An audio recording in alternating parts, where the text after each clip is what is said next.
Azərbaycan dilindən test nümunəsi 6. Doğru və yanlış fikirləri ayırt etməmizi istəyir. Gəlin birinci cümləyə baxaq.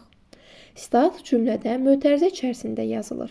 Stat bir şəxsin dediyi fikirdir. Bu isə cümlədə dırnaq işarəsi içərisində yazılır. Birinci cümləmiz yanlış. Sadalanan sözlər arasında vergül qoyulur. Məsələn, bağda alma, heyva, nar ağacları əkilmişdi.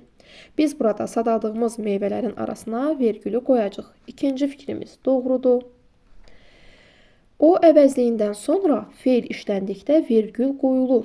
Xeyr uşaqlar, o əvəzliyindən sonra feil, köməkçi nitq hissəsi və əvəzlik gəldikdə vergül qoyulmur.